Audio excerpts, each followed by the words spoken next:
मिश्रा और आज की वीडियो के अंतर्गत हम लोग सेंटेंस रीऑर्डरिंग सीखेंगे। कैसे सेंटेंस में जो वर्ड्स आते हैं उनको सही ऑर्डर में अरेंज करें, इसी बात पर आज का ये वीडियो है और हम लोग इसको सीखेंगे। लेकिन उससे पहले ये समझते हैं कि सेंटेंस क्या होता है। जैसे देखिए, हमने एक डेफिनेशन लिखी हुई है सेंटेंस की। A sentence is a group of words. Sentence क्या है? एक शब्दों का समूह है। शब्दों का समूह तो है, लेकिन सेंटेंस में वह जो शब्दों का समूह है, यानी जो कई शब्द आएंगे एक से अधिक, वो अरेंज्ड इन अ मैनर, सही ऑर्डर में, सही मैनर में, सही ढंग से उनका अरेंजमेंट होना जरूरी है।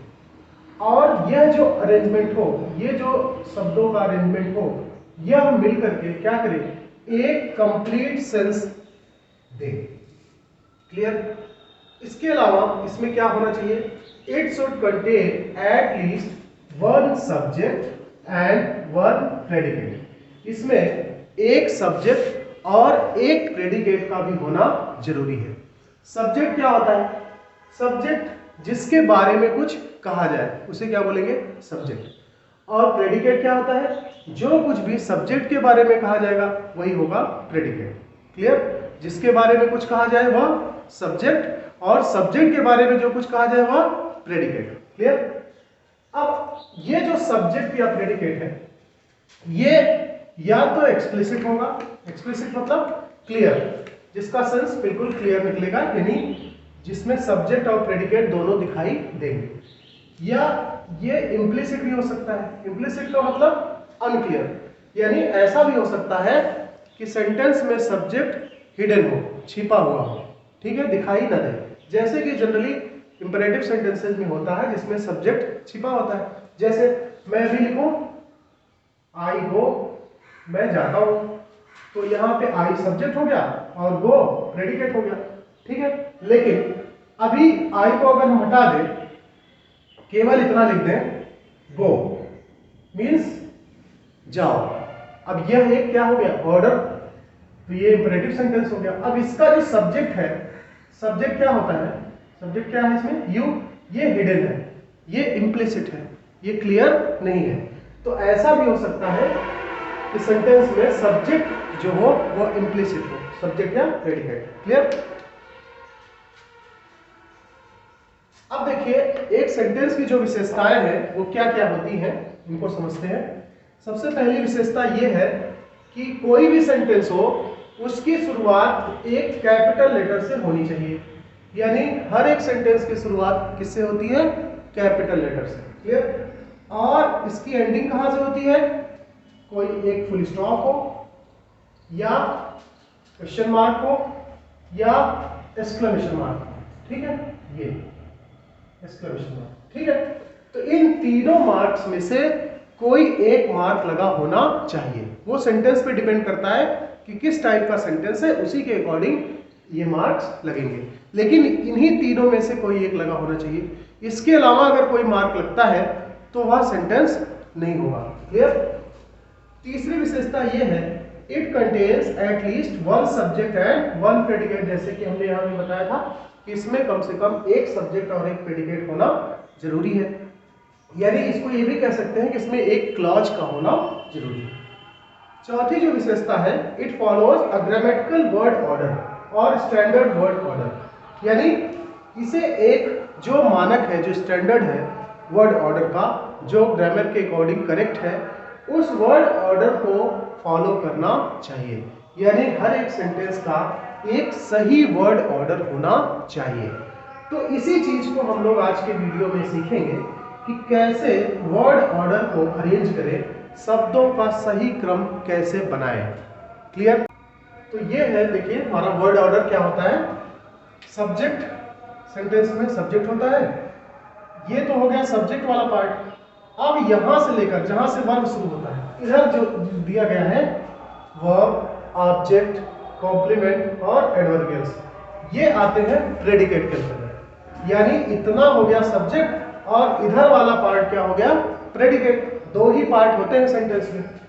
अब सब्जेक्ट को पहले देखेंगे कि सब्जेक्ट में कितने वर्ड्स आ सकते हैं और वे जो वर्ड्स आएंगे उनका क्या ऑर्डर होगा।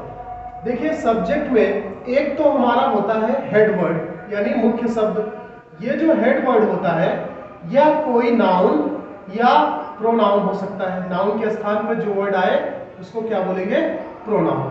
तो नाउन या प्रोनाउन हो सकता है क्या, हेड वर्ड। यानी इसका आना सेंटेंस में सब्जेक्ट के रूप में हेड वर्ड यानी नाउन या प्रोनाउन का आना कंपलसरी होता है। बिना इसके हम लोग सब्जेक्ट नहीं बना सकते। क्लियर। अब इसी नाउन या प्रोनाउन जो हेड वर्ड है इसी को क्वालिफाई करने के लिए, इसी की विशेषता बताने के लिए क्वालिफायर्स आते हैं। क्वालिफायर्स कौन कौन से आ सकते हैं उनको देखेंगे। सब्जेक्ट में ही हेड वर्ड को क्वालिफाई करने के लिए हेड वर्ड के पहले इधर आता है दो क्वालिफायर आते हैं। हेड वर्ड से पहले दो क्वालिफायर आएंगे। कौन कौन से होंगे वो, डिटरमिनर्स और एडजेक्टिव ऑफ क्वालिटी। ठीक है, तो इसको देखेंगे कैसे हेड वर्ड को क्वालिफाई करेंगे। तो सबसे पहले क्या आएगा, कोई डिटरमिनर आ जाएगा और फिर आएगा एडजेक्टिव ऑफ क्वालिटी यानी जो हेड वर्ड की क्वालिटी को बताएगा, हेड वर्ड कैसा है उसको शो करेगा। इसके बाद यहाँ पे हेड वर्ड होगा यानी कोई नाउन या प्रोनाउन हो जाएगा, या ऐसा भी हो सकता है नाउन इक्विवेलेंट यहाँ आ सकता है यानी नाउन के समान, नाउन के बराबर। ठीक है, तो ये आ सकता है क्या क्या, डिटरमिनर, उसके बाद एडजेक्टिव ऑफ क्वालिटी, फिर नाउन या प्रोनाउन या नाउन इक्विवेलेंट यानी जो नाउन के बराबर हो, नाउन के समान हो। और इसके बाद फिर इधर आता है कोई एडजेक्टिव या एडजेक्टिवल फ्रेज या एडजेक्टिव क्लॉज भी आ सकता है, एडजेक्टिव क्लॉज, या इधर आ सकता है प्रीपोजिशनल फ्रेज, प्रीपोजिशनल फ्रेज। ये जो प्रीपोजिशनल फ्रेज होगा ये काम किसका करेगा, एडजेक्टिव का। यानी यहाँ पे जो प्रीपोजिशनल फ्रेज आएगा वो एडजेक्टिव का ही काम करेगा। यानी ये तीनों जो यहाँ पे आएंगे, तीनों में से कोई एक आएगा और वह किसका काम करेगा, एडजेक्टिव का। यानी इसकी नाउन या प्रोनाउन या नाउन इक्विवेलेंट जो होगा इसी को क्वालिफाई करने के लिए ये आएगा। अब यहाँ पे समझते हैं कि नाउन इक्विवेलेंट यानी नाउन के समान कौन कौन सी चीजें हैं जो नाउन का ही काम करती हैं। जैसे इसमें है, इसमें हो सकता है इन्फिनेटिव यानी जो नॉन फाइनाइट वर्ब होती है, इन्फिनेटिव, या इसमें आ सकती है जेरंड, यह भी नाउन का काम करती है। ठीक है, या इसमें आ सकता है कोई नाउन फ्रेज, नाउन फ्रेज नाम से ही क्लियर है कि नाउन का ही काम करेगा, या फिर नाउन क्लॉज। ये इतना, ये चार जो है ये नाउन इक्विवेलेंट मानी जाती है यानी नाउन के समान या नाउन के बराबर, ये चारों नाउन का काम करती हैं। क्लियर। तो ये भी आ सकती हैं इन चारों में से कोई एक, या कोई नाउन हो या नाउन के स्थान पर जो वर्ड यूज किया जाए प्रोनाउन, तो वह भी हो सकता है। अब यहां से शुरू करेंगे। जो डिटरमिनर्स हैं, डिटरमिनर्स में क्या क्या हो सकते हैं इसको हम लोग देखेंगे थोड़ा सा। डिटरमिनर्स में हो सकते हैं आर्टिकल्स, ए एंड द, या नंबर्स। नंबर्स में इसमें डेफिनेट और इनडेफिनेट दोनों टाइप के नंबर्स होंगे। ठीक है, और नंबर्स के अलावा क्वांटिफायर्स, क्वांटिफायर्स में क्वांटिटी को शो करने वाले वर्ड्स जैसे ऑल, सम, ठीक है, मच, लिटल, ये सब आ जाएंगे। ठीक है, जो क्वांटिटी को शो करेंगे। इसके बाद डिमॉन्स्ट्रेटिव एडजेक्टिव्स, डिमॉन्स्ट्रेटिव एडजेक्टिव मतलब जैसे दिस, दैट, दीज, दोज, ये सब। और डिस्ट्रीब्यूटिव एडजेक्टिव्स, डिस्ट्रीब्यूटिव एडजेक्टिव्स में ईच, एवरी, आइदर, नाइदर, ये सब।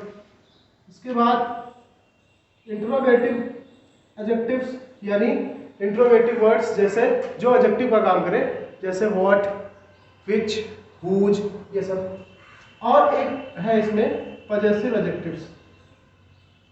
ठीक है, पजेसिव एडजेक्टिव मतलब जैसे my, our, your, his, her, its, their, ये सब। तो इनमें से कोई भी आ सकता है किसके रूप में, डिटरमिनर के रूप में। क्लियर हो गया। तो ये सब भी एडजेक्टिव के ही अंतर्गत आते हैं, डिटरमिनर भी एडजेक्टिव का ही एक पार्ट होता है। लेकिन मान लेते हैं अगर यहाँ पर इनमें से कोई भी आता है तो वो सबसे पहले लिखा जाएगा, यानी इसको सबसे पहले लिखेंगे। ठीक है, इसके बाद फिर लिखेंगे एडजेक्टिव ऑफ क्वालिटी, यानी इसकी क्वालिटी बताने के लिए जो वर्ड आएगा, चाहे वो गुड हो या बैड हो, जो भी क्वालिटी शो करे उसके लिए यहाँ पर इसकी क्वालिटी को बताने वाला वर्ड यहाँ पे एडजेक्टिव एक यूज करेंगे। क्लियर हो गया। इसके बाद हेड वर्ड, ये हमारा हेड वर्ड है, इसका आना कंपलसरी, अभी हमने जैसे बताया कि इसका आना कंपलसरी होता है, बिना इसके सब्जेक्ट नहीं बन सकता। इसका आना कंपलसरी है, बाकी ये जो तीनों आ रहे हैं ये क्वालिफायर्स है, ये आ भी सकते हैं और नहीं भी आ सकते, जैसी नीड हो, जैसी जरूरत हो। फिर इधर एडजेक्टिव फ्रेज, फ्रेज क्या होता है, फ्रेज शब्दों का एक ऐसा समूह होता है जो कोई सेंस देता है लेकिन कंप्लीट सेंस नहीं देता। क्लॉज भी शब्दों का एक समूह है जो एक सेंस देता है, इसमें अपना इसका खुद का एक सब्जेक्ट और एक प्रेडिकेट होता है। लेकिन सेंटेंस और क्लॉज में यही डिफरेंस है कि क्लॉज क्या करता है, सेंटेंस का एक पार्ट होता है, सेंटेंस का एक भाग होता है। ठीक है, और एक क्लॉज सेंटेंस का निर्माण भी कर सकता है। प्रेपोजिशनल फ्रेज क्या होता है, ऐसा फ्रेज जो प्रेपोजिशन से शुरू होता है उसे प्रेपोजिशनल फ्रेज बोलेंगे। तो यहाँ पर ऐसा प्रेपोजिशनल फ्रेज आएगा जो एडजेक्टिव का काम करेगा, यानी इसकी विशेषता बताने का काम करेगा। तो ये तो हो गए सब्जेक्ट के पार्ट्स चारों, यानी कोई भी सब्जेक्ट होगा उसमें ये एक वर्ड तो आना कंपलसरी, हमने बता दिया, ये तो ये आएगा ही। अब इसी को क्वालिफाई करने के लिए ये आ सकता है डिटरमिनर या एडजेक्टिव ऑफ क्वालिटी या एडजेक्टिवल फ्रेज या क्लॉज या प्रेपोजिशनल फ्रेज जो कि एडजेक्टिव का काम करेगा।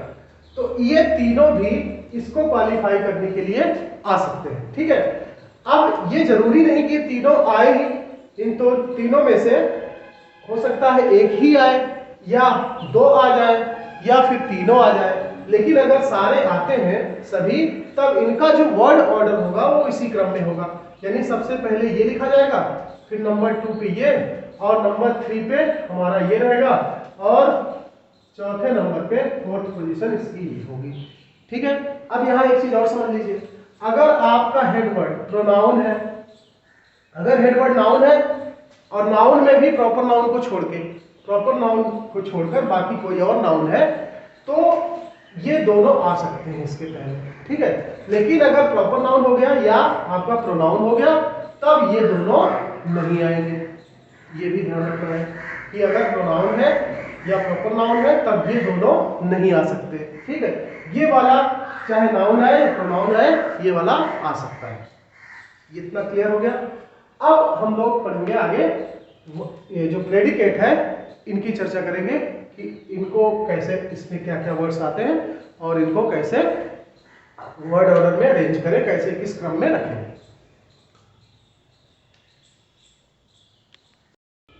अब देखिए, ये जो प्रेडिकेट है यहां से शुरू होता है हमारा वर्ब से। जिस प्रकार से सब्जेक्ट में हमने बताया कि हेड वर्ड यानी नाउन या प्रोनाउन का आना कंपलसरी होता है, उसी प्रकार से जो प्रेडिकेट होता है दूसरा पार्ट, उसमें वर्ब का आना कंपलसरी है। बिना वर्ब के प्रेडिकेट नहीं बन सकता। ठीक है, अब ये वर्ब दो टाइप का होता है, एक इसकी हेल्प करने के लिए एक हेल्पिंग वर्ब आ सकता है और मेन वर्ब हो सकता है। ठीक है, अगर मेन वर्ब नहीं है तो जो अवजल्दी वर्ब है वही मेन वर्ब बन जाता है। क्लियर, तो ये हो गया। इसके बाद ऑब्जेक्ट में दो टाइप के ऑब्जेक्ट होते हैं, डायरेक्ट ऑब्जेक्ट और इनडायरेक्ट ऑब्जेक्ट। तो इनडायरेक्ट ऑब्जेक्ट और डायरेक्ट ऑब्जेक्ट, ये दो ऑब्जेक्ट होते हैं। ठीक है, पहले इनडायरेक्ट ऑब्जेक्ट लिखेंगे फिर डायरेक्ट लिखेंगे। अगर आप डायरेक्ट ऑब्जेक्ट को पहले लिखते हैं, इनडायरेक्ट को बाद में लिखते हैं, मान लेते हैं हम यहाँ डायरेक्ट ऑब्जेक्ट लिख लें और फिर इनडायरेक्ट ऑब्जेक्ट को इधर कर दे, तो क्या करना पड़ेगा, यहाँ बीच में इनडायरेक्ट ऑब्जेक्ट से पहले आपको एक प्रीपोजिशन लगाना पड़ेगा। ठीक है, तो ये दोनों में डिफरेंस है। अगर इनडायरेक्ट पहले लिखेंगे तब प्रीपोजिशन नहीं लगेगा, लेकिन अगर इनडायरेक्ट को बाद में लिखते हैं यहाँ पे, डायरेक्ट को पहले लिखेंगे तो इनडायरेक्ट ऑब्जेक्ट के पहले एक प्रीपोजिशन लग जाएगा। ठीक है, कॉम्प्लीमेंट दो टाइप का होता है, सब्जेक्टिव और ऑब्जेक्टिव। ठीक है, अगर सब्जेक्ट के लिए यहाँ पे जो वर्ड आए या कॉम्प्लीमेंट जो सब्जेक्ट के लिए आए वह हो जाएगा सब्जेक्टिव कॉम्प्लीमेंट, और अगर ऑब्जेक्ट के लिए आ रहा है तो वो हो जाएगा ऑब्जेक्टिव कॉम्प्लीमेंट। ठीक है, जैसे एग्जांपल एक लिख लीजिए, मैं बोलूं कि ही इज अ डॉक्टर, वह एक डॉक्टर है, तो ये जो डॉक्टर वर्ड आया किसके लिए आया है? ही के लिए। ही क्या है? यहाँ पे सब्जेक्ट है, तो इसलिए डॉक्टर जो हुआ वो कौन सा कॉम्प्लीमेंट हो गया? Subjective complement. ठीक है, तो जब सब्जेक्ट के लिए आएगा जो कॉम्प्लीमेंट होगा वह अगर सब्जेक्ट के लिए आ रहा है तो वो कौन सा कॉम्प्लीमेंट हो जाएगा? Subjective complement. लेकिन अगर यहां पर जो कॉम्प्लीमेंट आए वो ऑब्जेक्ट के लिए आए, जैसे वी मेड हिम कैप्टन, हमने उसे कप्तान बनाया, तो यहां पे देखिए वी आया, वी सब्जेक्ट है, मेड बनाया किसे? उसे, ये हिम क्या हो गया? ऑब्जेक्ट हो गया। अब क्या बनाया? कप्तान, कैप्टन, तो कैप्टन वर्ड जो है ये किसके लिए आया है? वी के लिए या हिम के लिए? हिम के लिए आया है। हिम क्या है? ऑब्जेक्ट, इसलिए कैप्टन यहाँ पे क्या हो गया? Objective complement. क्लियर हो गया? यानी जब सब्जेक्ट के लिए आएगा कोई कॉम्प्लीमेंट, जो सब्जेक्ट के लिए आएगा तो वो सब्जेक्टिव कॉम्प्लीमेंट हो जाएगा, और अगर ऑब्जेक्ट के लिए आएगा तो वो ऑब्जेक्टिव कॉम्प्लीमेंट हो जाएगा। ये क्लियर हो गया? अब आते हैं एडवर्बियल्स पे। यहाँ पर एडवर्बियल फ्रेजेस आ सकते हैं या कोई एक एडवर्ब आ सकता है। इसमें क्या क्या आ सकते हैं उनको देख लेते हैं।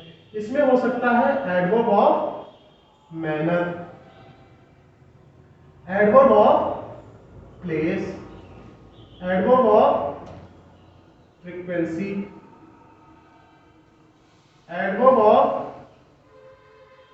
टाइम, एडवर्ब ऑफ पर्पस या रीजन। तो ये एडवर्ब आ सकते हैं यहाँ पे, और इनका वर्ड ऑर्डर भी इसी सीक्वेंस में होगा, यानी पहले मैनर लिखेंगे, फिर प्लेस लिखेंगे, फिर फ्रीक्वेंसी लिखेंगे, और फिर टाइम लिखेंगे, और फिर लिखेंगे पर्पस या रीजन, जो भी होगा। क्लियर हो गया? तो इनका भी वर्ड ऑर्डर इसी तरीके से चलेगा।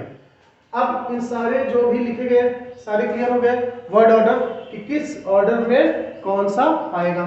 सब्जेक्ट का वर्ड ऑर्डर हमने समझ लिया, और ये प्रेडिकेट का वर्ड ऑर्डर हमने समझ लिया, दोनों का वर्ड ऑर्डर क्लियर हो गया।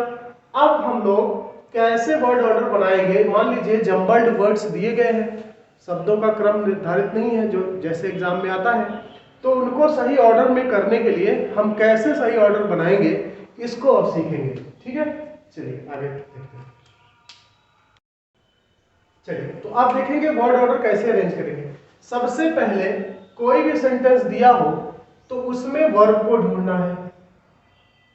वर्ब को ले लीजिए। अब इस वर्ब में हेल्पिंग वर्ब और मेन वर्ब, ये दोनों, पहले हेल्पिंग वर्ब रख लीजिए, उसके बाद मेन वर्ब को, वर्ब को ले लीजिए, और फिर इस वर्ब से जो वर्ब लिया है आपने इसी से क्वेश्चन कर लीजिए। क्वेश्चन क्या करेंगे? हु या व्हाट। हु या व्हाट से जब क्वेश्चन करेंगे तो जो आंसर मिलेगा वही होगा हमारा सब्जेक्ट।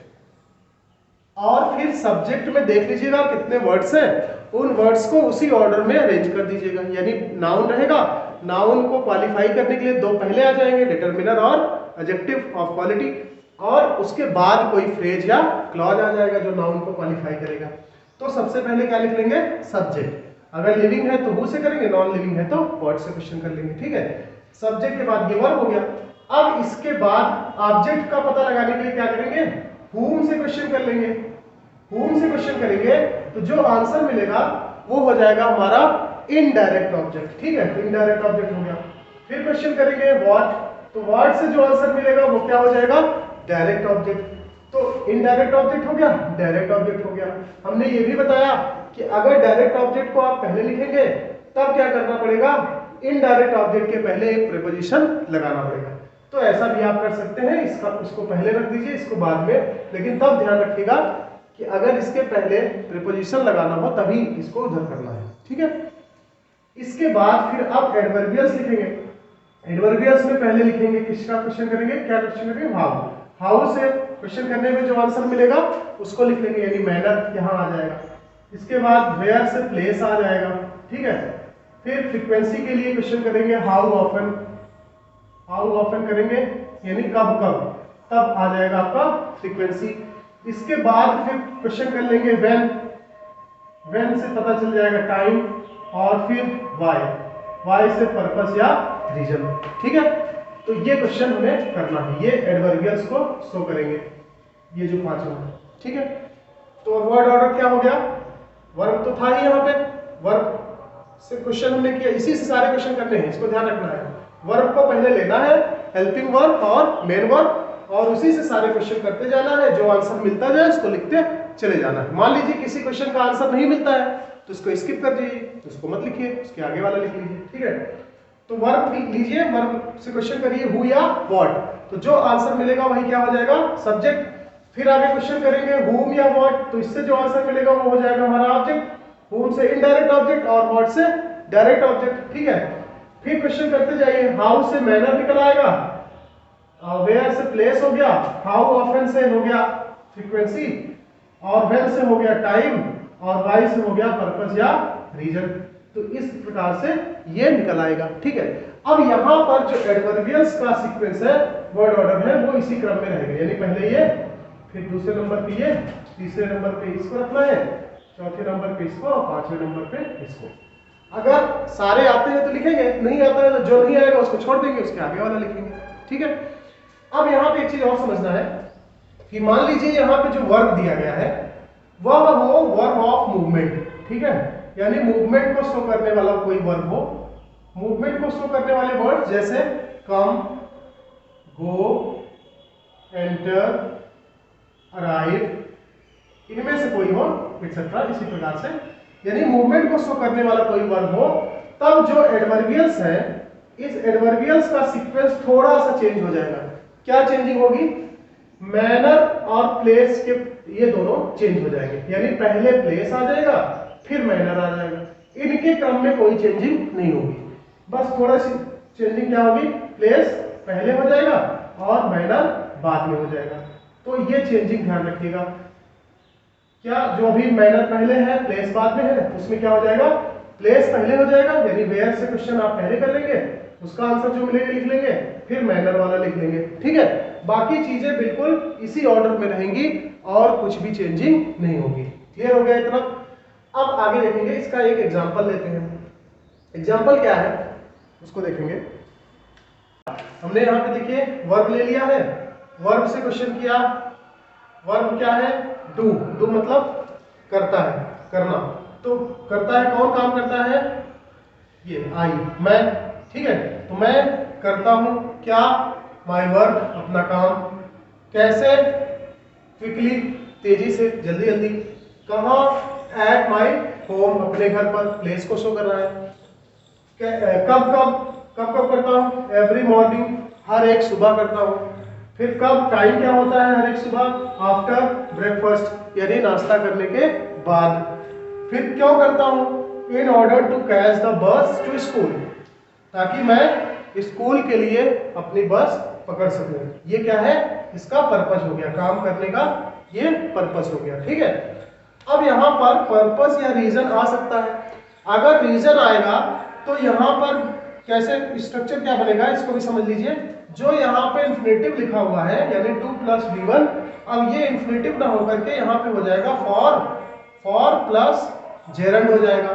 जेरंड में क्या होता है, वर्ब के फर्स्ट फॉर्म में आईएनजी, ये नाउन का काम करने लगेगा, यानी फॉर यहाँ पे प्रीपोजिशन हो गया और फिर क्या लग जाएगा, जेरंड, तो ये V1 + ING, यानी इस फॉर्म में आएगा। ये किसके लिए आएगा, जब यहाँ पर रीजन होगा, रीजन को शो किया जाएगा तब ये लगेगा, अदरवाइज पर्पस को शो करना होगा तो 2 + V1 यूज करेंगे, यानी इन्फिनेटिव का यूज करेंगे। क्लियर?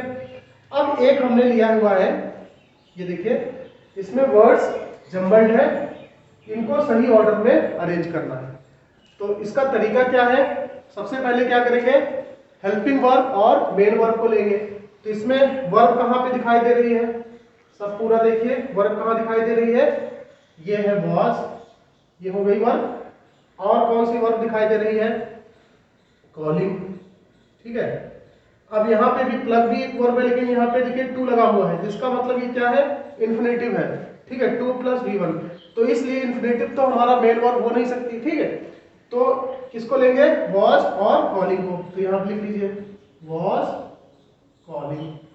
अब इसी से क्वेश्चन करना है, इसी से क्वेश्चन कर लीजिए, जो आंसर मिले वही क्या होगा उसी को लिखते जाना है। पहला क्वेश्चन क्या करना है, सब्जेक्ट निकालने के लिए क्वेश्चन क्या करते हैं, हु या व्हाट। तो हु वाज कॉलिंग, कौन बुला रहा था, तो हु वाज कॉलिंग, कौन बुला रहा था। इसमें देखिए क्या आंसर मिल रहा है, एक छोटा लड़का, ठीक है, अ स्मॉल बॉय। अब वो बॉय है, कैसा लड़का है, विद ब्लू आईज, यानी उसकी आंखें कैसी है, नीली है। तो ये बॉय को भी क्वालिफाई करने के लिए यहाँ पर ये फ्रेज आ गया, प्रीपोजिशनल फ्रेज, जो कि बॉय को क्वालिफाई कर रहा है, इसलिए ये क्या होगा, एडजेक्टिव बन जाएगा इसका, ठीक है। तो क्या लिखेंगे, a small boy with blue eyes, ये हो गया सब्जेक्ट, ठीक है, ये सब्जेक्ट हो गया और ये हो गया वर्ब हो गया, ठीक है, हेल्पिंग वर्ब और मेन वर्ब। अब आगे क्वेश्चन करेंगे, अगला क्वेश्चन क्या करेंगे, किससे, हुम से। एक छोटा लड़का, यानी एक नीली आंखों वाला छोटा लड़का बुला रहा था, किसे बुला रहा था। अब किसे के आंसर में देख लीजिए क्या मिल रहा है इसमें से, मी, मुझे, इसको लिख लीजिए, कॉलिंग मी। फिर अगला क्वेश्चन कर लीजिए, अगला क्वेश्चन क्या है, व्हाट, क्या बुला रहा था, कोई आंसर मिला, नहीं मिला, छोड़ दीजिए, आगे बढ़ जाइए। कैसे बुला रहा था, तो कैसे का आंसर कहाँ है, ये सीक्रेटली, चुपके से, कैसे बुला रहा था, चुपके से बुला रहा था। फिर अगला क्वेश्चन करिए, प्लेस, मैनर के बाद क्या आता है, प्लेस, कहाँ बुला रहा था, कहाँ के आंसर में क्या आ रहा है, इन हिज गार्डन, अपने बगीचे में, इसको लिख लीजिए, इन हिज गार्डन, अपने बगीचे में बुला रहा था। फिर अगला क्वेश्चन कर लीजिए, अगला क्वेश्चन फिर क्या है, फ्रीक्वेंसी के लिए, हाउ ऑफन, यानी कैसे, कब कब, कब कब, तो टाइम क्या है, यस्टरडे, यहां दिया हुआ है, कल बुला रहा था, टाइम, पहले इसको लिख लीजिए, यस्टरडे। अब यस्टरडे कल तो बुला रहा था, लेकिन कल समय क्या था, देखिए यहां पर पहले फ्रीक्वेंसी लिखेंगे, उसके बाद टाइम लिखेंगे, इसको भी ध्यान रखना है, फ्रीक्वेंसी पहले होगी और व्हेन वाला आंसर यानी टाइम वाला इसको बाद में लिखना है। तो पहले यस्टरडे लिखेंगे, फिर इसके बाद इसको लिखेंगे, yesterday at 7 o'clock in the morning, ठीक है। यहां पर इसको ध्यान रखना है कि फ्रीक्वेंसी पहले लिखेंगे, टाइम को बाद में। मान लीजिए कोई ऐसा आता है सेंटेंस जिसमें टाइम जो है कई टाइम दिए हैं, एक से ज्यादा, जैसे उसमें डे भी आ गया और टाइम भी आ गया, उसमें वीक भी आ गया, ईयर भी आ गया। तो ऐसी सिचुएशन में, या उसमें सन भी आ गया, तो ऐसी सिचुएशन में क्या करेंगे, छोटे से शुरू करेंगे, यानी असेंडिंग ऑर्डर में लिखेंगे, ठीक है। पहले जो सबसे छोटा समय है उसको, फिर उसके बाद इसी तरीके से बढ़ते जाएंगे। लेकिन यहाँ पर थोड़ा सिचुएशन दूसरी है, यहाँ भी क्या करेंगे, पहले फ्रीक्वेंसी वाला लिखेंगे, फिर जो टाइम होगा उसको लिखेंगे, तो इसको ध्यान रखना है। अब इसके बाद अगला क्या है, ये हो गया टाइम। फिर अब वाई से क्वेश्चन कर लीजिए, क्यों बुला रहा था, क्यों बुला रहा था, टू प्लग मैंगोज, ये पर्पस हो गया, बुलाने का पर्पस क्या था, आम तोड़ने के लिए, टू प्लग मैंगोज, ठीक है।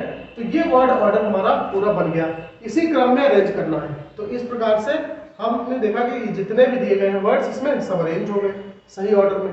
बस आपको क्या करना है, जो ये शब्दों का क्रम है, जो क्वेश्चन वाला वर्ड ऑर्डर है, उसको याद कर लेना है।